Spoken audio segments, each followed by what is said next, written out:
సమాజం అంతా నా యేసయ్యను చంపి సమాధిలో పెట్టింది. ఇప్పుడు దేవుని కార్యం చూడండి. 3వ రోజున సమాధిని గెలిచి నా యేసయ్య బయటకు వచ్చాడు. హల్లెలూయా.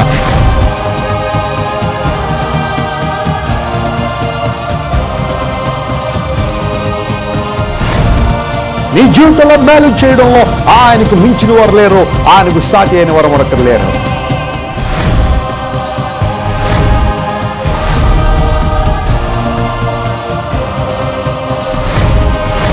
There is no single thing in the world which Jesus cannot change, which Jesus cannot conquer, and which Jesus cannot control. Hallelujah!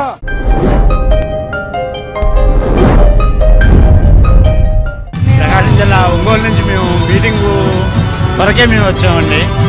ఈ 3 రోజులు కూడా మాకు చాలా సంతోషంగా ఉందండి. మేము బాప్తిసం ఇంకా తీసుకోలేదు. ఈ మీటింగ్ వెళ్ళి ఎప్పుడెప్పుడు తీసుకోవాలని మాకు చాలా కోరికగా ఉందండి. నాకు నిజంగా హార్ట్ ఆపరేషన్ చేయాలని డాక్టర్లు చెప్పారు. కానీ ఈ స్వస్థత అయినాక ఇక అది నేను చేయించుకో అవసరం లేదని నేను నిర్ధారించుకున్నాను.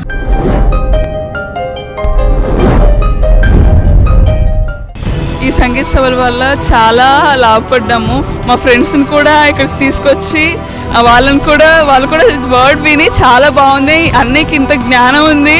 మేము చాలా చిన్న వాళ్ళము ఆయన ముందు. మేము అంటే మెడికల్ స్టూడెంట్స్ పైన కానీ మాకు తెలిసింది చాలా తక్కువ.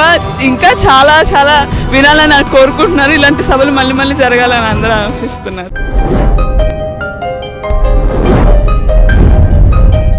ఖమ్మం నుంచి మీటింగ్స్ కోసం వచ్చానండి. రాజమండ్రి అసలు గ్రౌండ్ మొత్తం ఫుల్ అయిపోయారు. ఎప్పుడూ చూడలేదు రాజమండ్రిలో ఇంత మంచి మీటింగ్స్. అంతేకాకుండా పిక్చర్స్ ద్వారా అన్న చాలా మంచిగా వివరించారు. దేవుని వాక్యం ద్వారా చాలా బలపడ్డాను. దేవుని ఆనందాన్ని లోకంలో లేదు, ఆనందం దేవునిలో ఉందని వాక్యం ద్వారా నేను తెలుసుకోవడం జరిగింది. Praise the Lord. Bible wonders అనే కార్యక్రమానికి మరొకసారి మిమ్మల్ని ప్రేమతో ఆహ్వానిస్తున్నాం. దేవుని వాక్యాన్ని కార్యక్రమం ద్వారా వింటూ మీ జీవితాలలో ఎంతగానో ఆశీర్వదించబడుతున్నారని నమ్మి ప్రభువును స్తుతిస్తున్నాం. మనిషి జీవితంలో మనిషికి దేవునికి మధ్యలో పాపము ఎప్పుడైతే అడ్డుగోడగా ఉంటుందో మనిషి యొక్క ప్రార్థన దేవునికి చేరదు. దేవుడిచ్చే ఆశీర్వాదాలు కూడా మనిషి పొందుకోలేడు. అందుకే దేవుని వాక్యంలో పాపాన్ని గూర్చి అనేక ఖచ్చితమైన విషయాలు వ్రాయబడ్డాయి. మార్కు సువార్త 7వ అధ్యాయం 20వ వచనం నుండి మనం గమనిస్తే మనుషుల లోపల నుండి బయటకొచ్చే పాపాలు ఏ విధంగా మనిషిని అపవిత్రపరుస్తాయో మనం చూస్తున్నాం. మార్కు సువార్త 7వ అధ్యాయము 21వ వచనం నుండి 23వ వచనం వరకు చదువుకుందాం. లోపలి నుండి అనగా మనుషుల హృదయములో నుండి దురాలోచనలను, జారత్వములను, దొంగతనములను, నరహత్యలను, వ్యభిచారములను, లోభములను, చెడుతనములను, కృత్రిమమును, కామ వికారమును, మత్సరమును, దేవదూషణను, అహంభావమును, అవివేకమును వచ్చును. ఈ చెడ్డవన్నీ లోపల నుండియే బయలు వెళ్ళి మనుష్యుని అపవిత్రపరచునని ఆయన చెప్పెను. ఇక్కడ చదవబడిన పాపముల జాబితా మనం గమనిస్తే లోభము అనే మాటను కూడా మనం చూస్తున్నాం. ఇంగ్లీష్లో జెలసీ అనేది పాపము. దేవునికి ఇష్టం లేని పాపాలలో, దేవుడు అసహ్యించుకునే పాపాలలో అసూయ కూడా ఒకటి. అయితే మానవులుగా జీవిస్తున్న మనందరము చాలాసార్లు మన జీవితాలలో ఇతరుల అసూయకు ఒక్కొక్కసారి మనం గురవుతూ ఉంటాము. కొన్ని సందర్భాలలో ఇతరుల మీద మనం కూడా అసూయ పడుతూ ఉంటాము. అందుకే యోబు గ్రంథము 5వ అధ్యాయం 2వ వచనంలో దేవుని వాక్యం సెలవిస్తుంది, దౌర్భాగ్యమును గూర్చి ఏడ్చుట వలన మూఢులు నశించెదరు, బుద్ధి లేనివారు అసూయ వలన చచ్చెదరు. అసూయ అనేది మనిషికి చాలా హానికరమైనది, మనిషికి ఆశీర్వాదకరమైనది కాదు. కయీను హేబెలు జీవితంలో మనం గమనిస్తే కయీను హేబెలు వారిద్దరూ చక్కగా అన్నదమ్ములుగా ఉంటున్నారు. దేవుడు సృష్టించిన ఆదాము హవ్వకు పుట్టిన బిడ్డలు. వీరెంతో ఆశీర్వాదకరమైన స్థితిలో ఉండగా కయీను అర్పణను దేవుడు అంగీకరించకుండా హేబెలు అర్పణను దేవుడు అంగీకరించినప్పుడు కయీనుకు హేబెలు మీద కోపం వచ్చింది. కారణం ఏంటి అంటే కయీను హేబెలు మీద అసూయ పడినట్లుగా మనం చూస్తున్నాం. పాపం ఎప్పుడు ఒక్క చిన్న పాపంగా ప్రారంభమై ఆ తర్వాత గనక ఆ పాపాన్ని మనం సరి చేసుకోకపోతే, ఆ పాపాన్ని దేవుని సన్నిధిలో ఒప్పుకోకపోతే ఈ చిన్న పాపము మరిన్ని పెద్ద పాపాలకు దారితీస్తుంది. కయీను హృదయంలో తమ్ముడి మీద ముందు కోపం తెచ్చుకున్నాడు. ఆ కోపం చిన్నగా అసూయగా మారింది. ఆ అసూయ భయంకరమైన ద్వేషంగా మారి తమ్ముడిని నరహత్య చేసే అంతటి స్థితికి దిగజార్చింది. బైబిల్ గ్రంథంలో రచింపబడిన నరహంతకులలో మొదటి నరహత్య చేసిన వ్యక్తిగా కయీను ఒక చెడ్డ పేరు తెచ్చుకున్నాడు. కారణం ఏంటి అంటే అతని హృదయంలో తమ్ముడి మీదున్న అసూయను కయీను తొలగించుకోలేకపోయాడు. అందుచేతనే కయీను హృదయంలో అసూయ, ద్వేషము, కోపము, పగ మరింత ఎక్కువై తమ్ముడు ప్రాణాన్ని తీసేంత వరకు దారితీసింది. మన జీవితాల్లో కూడా మనం ఎంతో జాగ్రత్తగా ఉండాలి. బుద్ధిహీనులు అసూయ చేత చచ్చెదరు. ఒకవేళ మనము బుద్ధిహీనులుగా ఉండాలని ఆశిస్తే అసూయను మన జీవితంలో ఉంచుకోవచ్చు. అయితే జ్ఞానవంతులు, యేసుక్రీస్తు ప్రభువును కలిగిన వారి జీవితంలో అసూయకు చోటు ఉండడానికి వీల్లేదు. బైబిల్ గ్రంథంలో కూడా అనేక ఉదాహరణలు ఉన్నాయి. కొంతమంది వ్యక్తులు అసూయ పడి కొంతమందిని ఇబ్బంది పెట్టినట్లుగా, బాధించినట్లుగా మనం చూస్తున్నాం. వాటిలో మొదటి ఉదాహరణ గమనించండి. మత్తయి సువార్త 27వ అధ్యాయం 17-18 వచనాలు. కాబట్టి జనులు కూడి వచ్చినప్పుడు పిలాతు, నేనెవరిని విడుదల చేయవలనని మీరు కోరుచున్నారు, బరబ్బానా లేక క్రీస్తు అనబడిన యేసునా అని వారిని అడిగెను. ఏలయనగా వారు అసూయ చేత ఆయనను అప్పగించిరని అతడు ఎరిగి ఉండెను. జన సమూహములు యేసుక్రీస్తు ప్రభువును ఎందుకు సిలువ వేయమని అప్పగించారు అంటే కారణం ఆయన ఏదో తప్పు చేశాడని కాదు, ఆయనలో పాపముందని కాదు, ఆయన ఎవరికో అపకారం కీడు చేశాడని కాదు, కానీ యేసుక్రీస్తు ప్రభువు మీదున్న అసూయ చేత జన సమూహములు ఆయనను సిలువకు అప్పగించినట్లుగా మనం చూస్తున్నాం. ఈ విషయాన్ని పిలాతు కూడా గమనించాడు అని దేవుని వాక్యం సెలవిస్తుంది. అంత మాత్రమే కాదు, కానీ మార్కు సువార్తలో కూడా ఇదే అంశాన్ని మరొకసారి మనం గమనించగలం. మార్కు సువార్త 15వ అధ్యాయం 9-10 వచనాలు. ప్రధాన యాజకులు అసూయ చేత యేసును అప్పగించిరని పిలాతు తెలుసుకొని, నేను యూదుల రాజును మీకు విడుదల చేయగోరుచున్నారా అని అడిగాను. ప్రధాన యాజకులు యేసుక్రీస్తు ప్రభు మీద అసూయపడి ఆయనను సిలువ వేయమని కోరినట్లుగా మనం చూస్తున్నాం. యేసుక్రీస్తు ప్రభు ఈ లోకంలో జీవించినప్పుడు బహుజన సమూహంలో ఆయన వెంబడించారు. యేసు ప్రభు చేసే అద్భుతాల కొరకు, ఆయన చెప్పే బోధల కొరకు, ఆయన అందించే శ్రేష్టమైన మాటల కొరకు అనేక జన సమూహంలో యేసుక్రీస్తు ప్రభును వెంబడిస్తున్నప్పుడు శాస్త్రులు, పరిసయ్యులు, ప్రధాన యాజకులు, యూదులు యేసుక్రీస్తు ప్రభు మీద అసూయ పడినట్లుగా మనం చూస్తున్నాం. యేసుక్రీస్తు ప్రభు ఈ లోకంలో జీవించినప్పుడు 30 సంవత్సరాల నుంచి ఆయన పరిచర్య ప్రారంభించబడింది. పబ్లిక్ మినిస్ట్రీ 30 సంవత్సరాల నుంచి 33.5 సంవత్సరాల వరకు, దాదాపు 3.5 సంవత్సరాలు యేసుక్రీస్తు ప్రభు ఎంతో విరివిగా, విస్తృతంగా పరిచర్య చేసినట్లుగా మనకు తెలుసు. అయితే ఆ 3.5 సంవత్సరాల్లో యేసు ప్రభువుని ఇంతమంది ఫాలో అవుతున్నప్పుడు, ఇంతమంది ఆయన వెంబడిస్తున్నప్పుడు ఆ విషయాన్ని డైజెస్ట్ చేసుకోలేక ఆ చుట్టూ ఉన్న ప్రధాన యాజకులు, శాస్త్రులు, పరిసయ్యులు, సద్దుకాయులు ఆయన మీద అసూయపడ్డారు. జన సమూహములు లేక యూదులు, శాస్త్రులు, పరిసయ్యులు యేసుక్రీస్తు ప్రభునే వదిలిపెట్టకపోతే, ఒకవేళ నీ జీవితంలో నువ్వు ఒక ఉన్నతమైన స్థానానికి వస్తుంటే, నీ జీవితంలో నువ్వు చక్కగా ఆశీర్వదించబడుతుంటే, ఇతరులు నిన్ను చూసి అసూయ పడుతున్నారంటే నువ్వేమీ బాధపడాల్సిన అవసరం లేదు. ఎందుకంటే యేసుక్రీస్తు ప్రభు కూడా మనుషుల యొక్క అసూయ అంటే ఏంటో ఆయన రుచి చూశాడు. వారి అసూయ వలన ఆయన ఎంతో వేదన పడ్డాడు. రెండో ఉదాహరణగా బైబిల్ గ్రంథంలో మనం గమనిస్తే ఇశ్రాయేలీలు మోషే, అహరోన్ల మీద అసూయ పడినట్లుగా దేవుని వాక్యంలో మనం చూస్తున్నాం. ఇశ్రాయేలీలను ఐగుప్తు దేశం నుండి కానానుకు నడిపించడానికి మోషే దేవుని చేత ఏర్పరచబడిన నాయకుడు. నాయకత్వంలో ఉన్న వారికి చాలా చాలా ఇబ్బందులు ఉంటాయండి. ప్రజలను నడిపించడం అంటే అంత సులువైన విషయం కాదు. అదెంతో బాధ్యతాయుతమైన పని. అంత మాత్రమే కాదు, కానీ నాయకత్వంలో ఉన్నవారు ఎంతో బాధ్యతను, ఎంతో భారాన్ని మోస్తూ ఉంటారు. అయితే మోషే ద్వారా ఇశ్రాయేలీలు ఐగుప్తు దేశంలో నుండి బయటకు వచ్చారు, కానీ మోషే, అహరోన్ల మీద వాళ్ళు అనేక మార్లు సనిగారు, వారి మీద అసూయ పడ్డారని కూడా దేవుని వాక్యంలో గమనిస్తాం. 106వ కీర్తన 16-17 వచనాలు మనం గమనిస్తే, వారు తమ దండుపాలెములో మోషే యందును యెహోవాకు ప్రతిష్ఠితుడైన అహరోను యందును అసూయ పడిరి. భూమి నెరవిడిచి దాతానును మృంగెను, అది అబీరాము గుంపును కప్పివేసెను. ఎంత భయంకరమైన విషయం! మోషే, అహరోన్లు దేవుని చేత ఏర్పరచబడిన నాయకులు. అయితే ఈ నాయకత్వం మీద ఇశ్రాయేలీయులు ఎప్పుడైతే సనిగారో దేవుని ఉగ్రత, దేవుని కోపం వారి మీద దిగి వచ్చినట్లుగా మనం చూస్తున్నాం. అనేక మార్లు దేవుని సేవకుల పైన, లేకపోతే ఆధ్యాత్మికమైన నాయకత్వం పైన చాలాసార్లు ప్రజలు సనుగుతూ ఉంటారు, వారి మీద అసూయ పడుతూ ఉంటారు. అయితే ఆ అసూయ దేవుని యొక్క శాపానికి గురి చేస్తుందని మనం జ్ఞాపకం ఉంచుకోవాలి. అంత మాత్రమే కాదు, కానీ సంఖ్యాకాండం 12వ అధ్యాయం 1వ వచనం నుండి కొన్ని వచనాలు మనం గమనిస్తే, మోషే యొక్క అక్క అయిన మిరియాము కూడా మోషే మీద అసూయ పడినట్లుగా మనం చూస్తున్నాం. మోషేను ఎలా పడితే అలా మాట్లాడుతుంది మిరియాము మోషేకు వ్యతిరేకంగా మాట్లాడినందుకు దేవుని యొక్క ఉగ్రత మిరియాం మీదకి దిగివచ్చి ఆమె కుష్టు రోగము కలిగిందిగా మారినట్లుగా మనం చూస్తున్నాం. ఆ తర్వాత మోషేనే తన కొరకు ప్రార్థన చేస్తాడు. ఆ తర్వాత మిరియామును దేవుడు స్వస్థపరిచినట్లుగా మనం గమనిస్తాం. అసూయ చాలా భయంకరమైనది. ఎవరైతే అసూయ పడతారో వారు దేవుని ఉగ్రతను ఆహ్వానించిన వారవుతారు. మిరియాము, దాతాను, అబీరాములు దీనికి ఒక మంచి ఉదాహరణగా మనం కనబడుతున్నారు. మూడవదిగా మనం గమనిస్తే దేవుని వాక్యంలో యోసేపు జీవితాన్ని మనం చూడగలం. యోసేపు తండ్రి చేత ఎంతో ప్రియమైన కుమారుడిగా ప్రేమించబడ్డాడు. తండ్రి ప్రేమను యోసేపు పొందుకున్నాడేమో కానీ తండ్రి అమితంగా ప్రేమించడం వల్ల తన సహోదరులు యోసేపు మీద అసూయపడినట్లుగా మనం చూస్తున్నాం. ఆదికాండ గ్రంథము 37వ అధ్యాయం 11వ వచనం. అతని సహోదరులు అతని యందు అసూయపడిరి. యోసేపు అతని అన్నల యొక్క ద్వేషాన్ని, అసూయను పొందుకున్నాడు.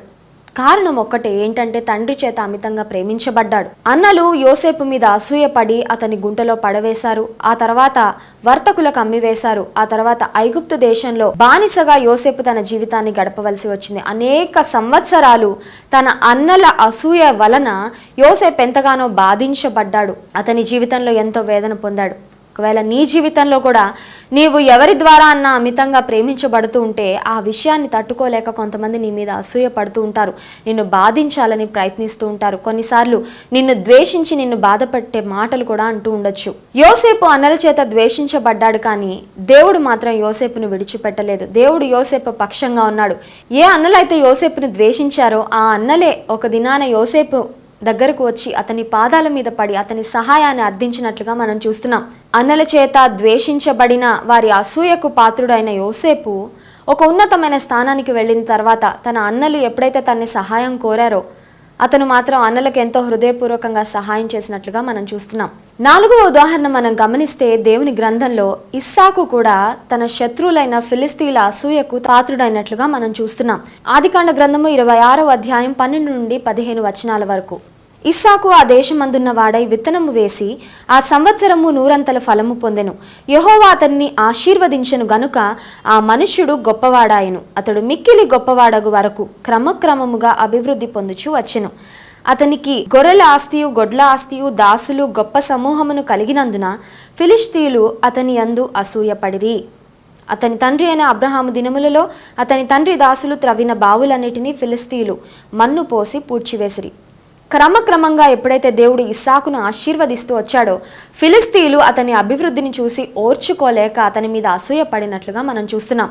ఒకవేళ దేవుడు నీ జీవితంలో నిన్ను ఆశీర్వదిస్తూ ఉంటే ఇతరులు నీ మీద అసూయ పడతారు.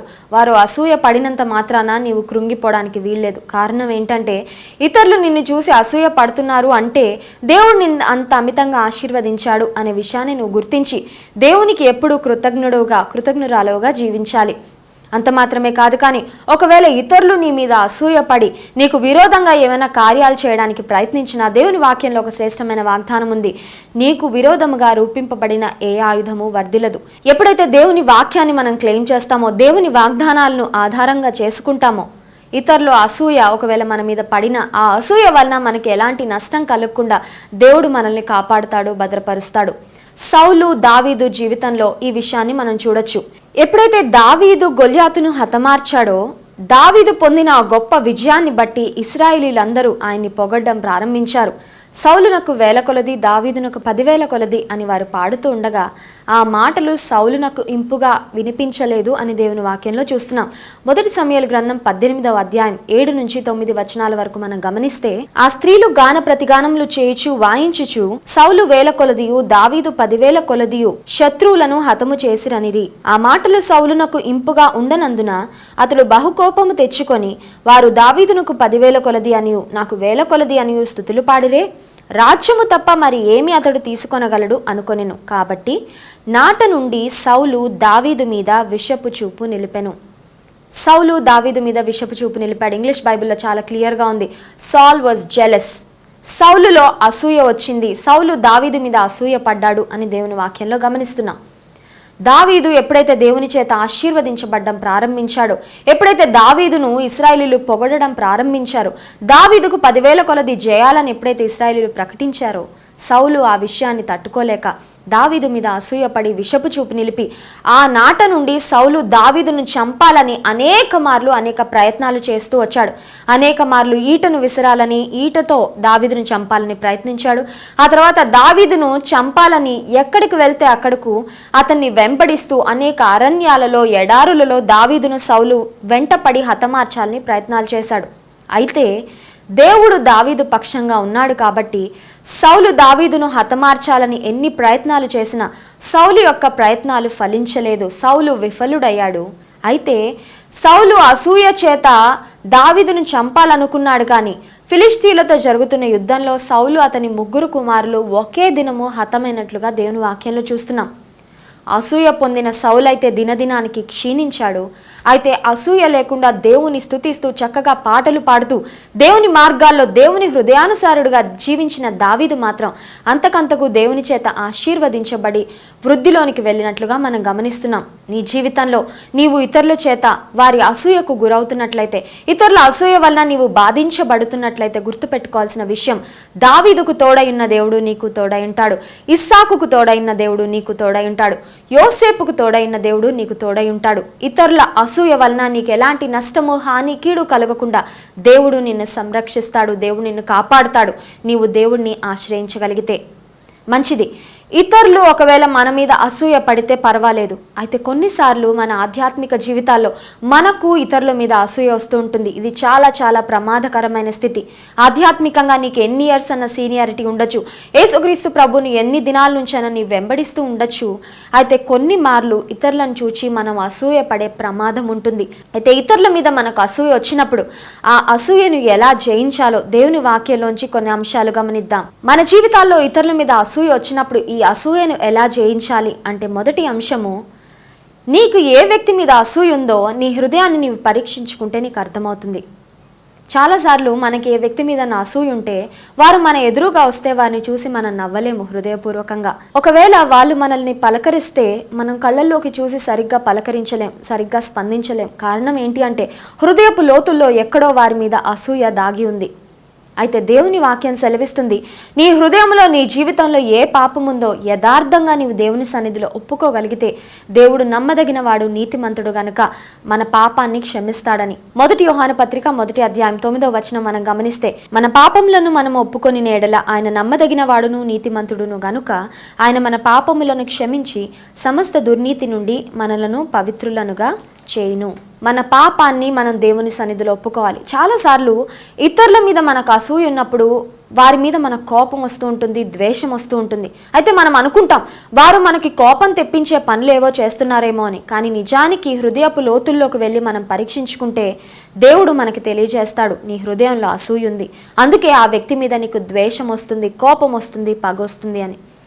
యథార్థంగా దేవుని సన్నిధిలో మొహమాటం లేకుండా దేవుని సన్నిధిలో నీవు ఒప్పుకోగలిగితే, ప్రభువా నిజమే నా హృదయంలో అసూయ ఉంది, అసూయ అనే పాపానికి నేను చోటిచ్చాను, అయితే ఈ అసూయను నీ సన్నిధిలో ఒప్పుకుంటున్నాను, క్షమించు అని నీవు అడగగలిగితే దేవుడు నిన్ను క్షమిస్తాడు, ఆ అసూయ నుంచి నిన్ను విడిపిస్తాడు. సామెతల గ్రంథం 28వ అధ్యాయం 13వ వచనంలో దేవుని వాక్యం సెలవిస్తుంది, అతిక్రమములను దాచిపెట్టువాడు వర్ధిల్లడు, వాటిని ఒప్పుకొని విడిచిపెట్టువాడు కనికరం పొందును. అనేక మార్లు విశ్వాసులు అతిక్రమాలను దాచిపెట్టుకుంటూ ఉంటారు. ఒక్కొక్కసారి పాపాలు దాచిపెట్టుకుంటే అది ఎంత పెద్ద కుప్ప అయిపోతుందో. దేవుని సన్నిధికి వెళ్ళిన ప్రతిసారి మన పాపాలను, మన అయోగ్యతలను, మన బలహీనతలను దేవుని సన్నిధిలో ఒప్పుకుంటే దేవుడు మనల్ని క్షమిస్తాడు, ఆయన చేత మనం కనికరింపబడతాము అని దేవుని వాక్యం సెలవిస్తుంది. రెండవదిగా మనం గమనిస్తే, ఒకవేళ మన జీవితంలో మనం ఆశిస్తున్న ఏదైనా ఆశీర్వాదం మనకి బదులు మన ప్రక్కనున్న వారికో, మన ఇంటి పక్కన వారికో, మన బంధువులకో, మన స్నేహితులకో వస్తే అనుకోని విధంగా అసూయ మన హృదయంలో ప్రవేశిస్తుంది. అలాంటి సమయంలో మనం ఏమి చేయాలి అని గమనిస్తే, దేవుని సన్నిధిలో వెళ్ళి ఆ ఆశీర్వాదం కొరకు ప్రార్థన చేయాలి. ఆదికాండ గ్రంథం 30వ అధ్యాయంలో ఒక కుటుంబాన్ని మనం చూస్తున్నాము. యాకోబు అనే వ్యక్తికి రాహేలు, లేయా అని 2 భార్యలు కనబడుతున్నారు. లేయాకు బిడ్డలున్నారు, అయితే రాహేలుకు బిడ్డలు లేరు. ఆదికాండ గ్రంథం 30వ అధ్యాయం 1వ వచనం, రాహేలు తాను యాకోబునకు పిల్లలు కనకపోవుట చూచి తన అక్క యందు అసూయపడి యాకోబుతో, నాకు గర్భఫలము నిమ్ము, లేని ఎడల నేను చచ్చెదనెను. రాహేలుకు బిడ్డలు లేరు అనే ఆవేదన కంటే అక్కకు బిడ్డలున్నారు అనే ఆవేదన ఎక్కువైపోయి, అక్క మీద అసూయ ఎక్కువైపోయి ఏ స్థాయికి వెళ్ళిపోయిందంటే, నేను చనిపోతాను బిడ్డలు నాకు కలగకపోతే అన్న స్థితికి వెళ్ళిపోయింది. అంటే అసూయ వలన చాలాసార్లు అనవసరమైన డిప్రెషన్కు మనం గురవుతూ ఉంటాము అని గమనించవచ్చు. రాహేలు లేయాను చూసి ఏడవడానికి బదులు, లేక తన భర్త అయిన యాకోబు దగ్గరకు వెళ్ళి ఏడవడానికి బదులు అదే కన్నీటిని దేవుని సన్నిధిలో కార్చి ఉంటే మరింత త్వరగా ఆమె ప్రార్థనకు దేవుడు జవాబిచ్చుండేవాడేమో. ఆదికాండ గ్రంథం 30వ అధ్యాయం 22వ వచనంలో, దేవుడు రాహేలును జ్ఞాపకము చేసుకొని ఆమె మనవి విని ఆమె గర్భము తెరిచెను. దేవుడు రాహేలు గర్భాన్ని తెరిచాడు. దేవుడు రాహేలు కూడా బిడ్డలను అనుగ్రహించాడు. కారణం ఏంటి అంటే, రాహేలు మనవిని దేవుడు విన్నాడు. మన జీవితంలో ఒకవేళ మనం ఆశిస్తున్న ఆశీర్వాదం మరి ఒకరికి వచ్చినట్లయితే మనం చేయాల్సింది ఏంటంటే ఆ వ్యక్తులను చూసి ఏడవడం కన్నా, లేకపోతే డిప్రెస్ అయిపోవడం కన్నా మనం చేయాల్సింది దేవుని సన్నిధిలో వెళ్ళి, ప్రభువా నన్ను కూడా ఆశీర్వదించు అని నీవు నేను ప్రార్థన చేయగలిగితే దేవుడు తప్పకుండా మన మనవి అంగీకరిస్తాడు. ఇతరులను చూసి ఏడవడము ఆశీర్వాదకరమైనది కాదు. ఇతరులను చూసి ఏడవడము వాక్యానుసారమైనది కాదు. రాహేలు లేయాను చూసి ఏడ్చినంత కాలము ఆమెకు గర్భఫల దీవెన దేవుడు దయచేయలేదు. కానీ రాహేలు దేవుని సన్నిధిలో ప్రార్థన చేసినప్పుడు దేవుడు ఆమె మనవిని అంగీకరించినట్లుగా మనం చూస్తున్నాం. మూడవదిగా, మన హృదయంలో ఎవరి మీదైనా అసూయ కలిగినప్పుడు మనం ఏం చేయాలి అని గమనిస్తే, వారితో కలిసి మనము కూడా సంతోషించాలి. వారి జీవితంలో మేలు చేసినప్పుడు మనం కూడా వారితో కలిసి ఆనందించాలి. రోమాపత్రిక 12వ అధ్యాయం 15వ వచనంలో మనం గమనిస్తే, సంతోషించు వారితో సంతోషించుడి, ఏడ్చు వారితో ఏడుబుడి. ఒకవేళ ఎవరైనా వారి జీవితంలో మేలు పొంది ఆశీర్వదించబడి సంతోషిస్తున్నట్లయితే మనం వెళ్ళి వాళ్ళ కోసం లేకపోతే వారి మీద ఏడవాల్సిన అవసరం లేదు. సంతోషించి వారితో సంతోషించుడి. ఒకవేళ నీవు ఆశిస్తున్న మేలు మరి ఒకరి జీవితంలో జరిగితే, నీ జీవితంలో జరిగింది అన్నట్లుగా నీవు సంతోషించగలిగితే, నీ హృదయాన్ని బట్టి, నీలో నీ స్వార్థరహిత స్థితిని బట్టి, నీలో ఉన్న మంచి మనసుని బట్టి దేవుడు నిశ్చయంగా తగిన సమయంలో నిన్ను నన్ను ఆశీర్వదిస్తాడు. సో మూడవదిగా, అసూయను జయించాలంటే ఏం చేయాలి అని మనం గమనిస్తే, ఇతరుల జీవితంలో దేవుడు మేలు చేసినప్పుడు మనము కూడా మన జీవితంలో జరిగినంతగా సంతోషించి దేవునికి కృతజ్ఞతాస్తుతులు చెల్లించాలి. దేవా, పలానా వ్యక్తి జీవితంలో నీవు మేలు చేసావయ్యా, వారిని ఆశీర్వదించావు, వారిని వృద్ధి పొందించావు, నీకు స్తోత్రాలు. నాలుగవదిగా, నీవు ఎవరి మీద అసూయ చెందుతున్నావో వారి మీద దేవుణ్ణి నీ హృదయంలో ప్రేమనుంచమని అడగాలి. యోహాను సువార్త 13వ అధ్యాయం 34-35 వచనాలు మనం గమనిస్తే, మీరు ఒకరినొకరు ప్రేమింపవలెనని మీకు క్రొత్త ఆజ్ఞ ఇచ్చుచున్నాను, నేను మిమ్మును ప్రేమించినట్లే మీరును ఒకరినొకరు ప్రేమింపవలెను. మీరు ఒకని ఎడల ఒకడు ప్రేమ గలవారైన ఎడల దీన్ని బట్టి మీరు నా శిష్యులని అందరూ తెలుసుకుందరు. దేవుడు ఒకరినొకరం ప్రేమించవలనని దేవుడిచ్చిన ఆజ్ఞ. మనలో ఉన్న ప్రేమను బట్టే మనం దేవుని బిడ్డలమని ఇతరులు తెలుసుకుంటారు. నీకు ఒకవేళ ఏ వ్యక్తి మీద నా ద్వేషం ఉంటే నీవు అడగాల్సింది, ప్రభా ఆ వ్యక్తి మీద నా హృదయంలో ప్రేమను దయచే, ఆ కుటుంబాన్ని నేను ప్రేమించడానికి నాకు ఒక మంచి మనసును దయచే అని నువ్వు ప్రార్థించగలిగితే, వారు ఎంతగా ఆశీర్వదించబడినా ఇంకా నీలో వేదన, దుఃఖము, అసూయ రాదండి. ఒకవేళ ఏ వ్యక్తి నన్ను నీవు ప్రేమిస్తున్నట్లయితే, వారు ఆశీర్వదించబడుతూ ఉంటే, వృద్ధి పొందుతూ ఉంటే వారితో కలిసి నీవు కూడా చక్కగా ఆనందించగలవు. నీలో ఎలాంటి ఆయాసము, దుఃఖము, ఆవేదన రాదు. సో నాలుగోది, ఏ వ్యక్తి మీద అయితే నీకు అసూయ ఉందో దేవుణ్ణి అడగాలి. దేవా, ఆ వ్యక్తి మీద నా హృదయంలో నీవు ప్రేమను ఉంచు. ఆ ప్రార్థన నీవు చేయగలిగితే అసూయను నీవు జయించగలవు. ఆఖరుగా, అసూయను ఎలా జయించాలి, అసూయను జయించడానికి మార్గాలేంటి అని దేవుని గ్రంథంలో మనం గమనిస్తే, ఒకవేళ ఏ వ్యక్తి మీద మనకు అసూయ ఉంటే మన మనస్సు వారి చుట్టే ఉంటుంది, మన తలంపులన్నీ వారి చుట్టూ తిరుగుతుంటాయి. వారు ఏం చేస్తున్నారో గమనిస్తూ ఉంటాం, వారి గురించి ప్రతి విషయాన్ని పట్టించుకుంటూ ఉంటాం. సౌలు దావీదు మీద అసూయ పడినప్పుడు దావీదును సౌలు వెంటాడాడు. దావీదును బాధించాలని అతడు ఎక్కడికి వెళ్తే అక్కడకు సౌలు అతను వెంటాడినట్లుగా మనం చూస్తున్నాం. అయితే దేవుని వాక్యంలో మనం గమనిస్తే మన ఫోకస్ ఎప్పుడు మనం దేవునిపైన ఉంచాలి. ఎప్పుడైతే మన ఆలోచనలు, మన తలంపులు, మన మనస్సు దేవునిపైన మనం నిలుపుతామో ఇక అసూయకు చోటు ఉండదు. ఎప్పుడైతే మన మనస్సు వ్యక్తుల మీదకు వెళ్తుందో, ఒకవేళ మన మనస్సు మన చుట్టూ ఉన్న వారి మీదకు వెళ్ళినట్లయితే అప్పుడు ఒకవేళ అసూయకు అవకాశం ఉంటుందేమో. కానీ మన మనస్సంతా ప్రభు పైన మనం నిలపగలిగితే, దేవుని వాక్యం సెలవిస్తుంది, ఏవి సత్యమైనవో, ఏవి పవిత్రమైనవో, ఏవి మాన్యమైనవో, ఏవి జీవమైనవో, ఏవి రమ్యమైనవో, ఏవి ఖ్యాతి గలవో వాటి మీద ధ్యానముంచుడి. శ్రేష్టమైన వాటి మీద ధ్యానం ఉంచగలిగితే, యేసుక్రీస్తు ప్రభు మీద మన మనస్సును నిలపగలిగితే ఇక ఇతరులను చూచి అసూయ పడడానికి అవకాశం ఉండదు. ఏ వ్యక్తి అయితే దేవుని మీద తన మనస్సును నిలుపుతాడో అతడు పాప మార్గం నుండి బయటకు వచ్చి దేవునిలో ఆనందిస్తూ దేవుని కొరకు ఒక బలమైన సాక్షిగా జీవిస్తాడు. అందుకే 37వ కీర్తన 4వ వచనంలో దేవుని వాక్యం సెలవిస్తుంది, యెహోవాను బట్టి సంతోషించుము, ఆయన నీ హృదయ వాంఛలను తీర్చును.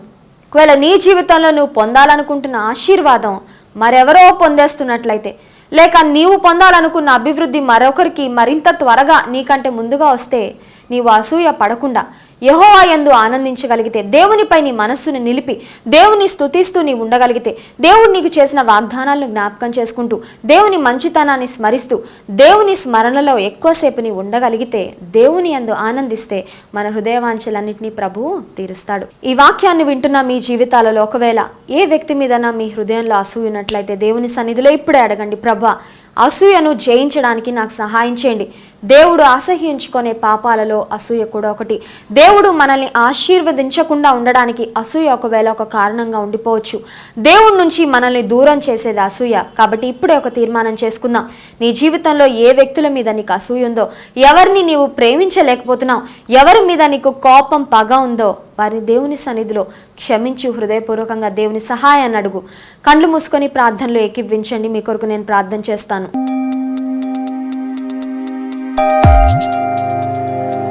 ప్రేమ కలిగిన తండ్రి, పరిశుద్ధుడైన దేవా, నీ శ్రేష్టమైన నామానికి స్తోత్రాలు చెల్లించుకుంటున్నాం ప్రభా. నీ వాక్యంలో నుండి ఎంతో సూటిగా మాతో మాట్లాడినందుకు నీకు స్తోత్రాలు. నిజమే నాయన, నీ బిడ్డలుగా మేము బ్రతుకుతున్నప్పుడు మాలో అసూయకు చోటు ఉండకూడదని ఎంతో స్పష్టంగా నీవు మాట్లాడావు. నీకు స్తోత్రాలు.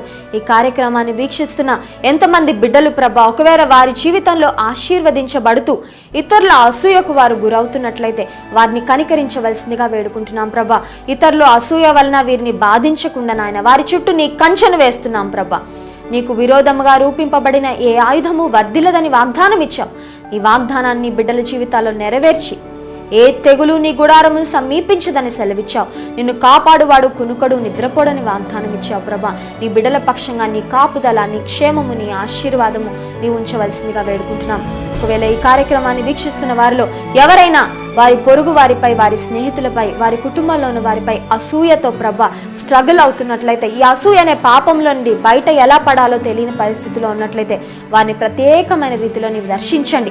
నీ వాక్యాన్ని ఏదైతే విన్నారో ప్రభా, వాక్యానుసారంగా వారి జీవితాలను సరిదిద్దుకొని కట్టుకోవడానికి నీ సహాయాన్ని దయచేయండి. నీ బిడ్డలుగా మా జీవితాలను నిత్యము ప్రభా ఇతరులను నీవు ఆశీర్వదిస్తే మేము కూడా వారితో కలిసి ఆనందించే వారంగా, ఇతరుల ఆశీర్వాదాల్లో, ఇతరుల ఆనందంలో మేము కూడా ఆనందించడానికి, మేము కూడా వారితో కలిసి నీ కృతజ్ఞతాస్తుతులు చెల్లించడానికి అట్టి మంచి మనస్సును మా అందరికీ నీవు దయచేయవలసిందిగా వేడుకుంటున్నాం. మెట్టుకు మా సృష్టికర్తవైన నీ వలే ప్రభా యేసయ్య, నీ స్వరూపంలోనికి మేము మార్చబడుతూ నీ వంటి మనస్సును కలిగి నిన్ను పోలి మా జీవితాల్లో మేము నడుచుకోవడానికి నీవే నీ కృపను, నీ సహాయమును సమృద్ధిగా దయచేయండి. ఈ కార్యక్రమాన్ని వీక్షిస్తున్న ఎంతమంది అయితే వారి జీవితాల్లో ప్రత్యేకమైన అక్కర్లు, అవసరతలు కలిగి ఉన్నారో వారి అవసరతలన్నీ నీ మహిమైశ్వర్యాలు తీర్చండి. బలహీనులుగా, రోగులుగా ఉన్న వారిని కనికరించండి. నేను స్వస్థపరచు యెహోవానని వాగ్దానం ఇచ్చావు ప్రభా. నీ వాగ్దానాన్ని వారి జీవితాల్లో నెరవేర్చండి. అప్పు బాధల్లో ఉన్న వారికి అప్పుల నుంచి విడుదల దయచేయండి అయ్యా. ఎంతమంది యవనస్తులు ప్రభా వారి చదువుల్లో చక్కని జ్ఞానం కావాలని ఆశిస్తున్నారు. యాకోబు 1:5లో నీవిచ్చిన వాగ్దానం, కొలస్సి 2:3లో నీవిచ్చిన వాగ్దానం వారి పక్షంగా నెరవేర్చి బుద్ధి జ్ఞానములకు ఆధారముగు నీ ఆత్మను వారికి తోడుగా ఉంచండి. ఎంతమంది అయితే ప్రభా పాపములో, శోధనలో, సాతాను యొక్క ఉచ్చులో ఉన్నారో వారిని ప్రత్యేకమైన రీతిలో నీవు దర్శించి విడుదల చేయండి ప్రభా. నీ బిడ్డలుగా మేము నిన్ను పోలి నడుచుకుంటూ ఈ లోకములో ఉప్పు వలె, వెలుగు వలె నీ కొరకు జీవిస్తూ ప్రకాశించడానికి, నీ ప్రేమను అనేక మందికి చూపించడానికి నీవే నీ కృపను, సహాయమును సమృద్ధిగా దయచేయమని, ఈ కార్యక్రమాన్ని స్పాన్సర్ చేసిన నీ బిడ్డలను ప్రత్యేకమైన రీతిలో నీవు ఆశీర్వదించమని ఘనత, మహిమ, ప్రభావములు మీకు ఆరోపిస్తూ యేసు నామమున ప్రార్థించి స్తుతించి దీన మనసుతో అడిగి వేడుకుంటున్నాం తండ్రి, ఆమేన్. మీ ప్రార్థనా అవసరతలకు మరియు కానుకలు పంపుటకు మా చిరునామా జాన్ వెస్లీ అంతర్జాతీయ పరిచర్యలు 57-2-11 మల్లికార్జున నగర్, రాజమండ్రి 533105. మా ఫోన్ నెంబర్లు 9000333555 మరియు 9618111888. మా వెబ్సైట్ www.johnwesley.com.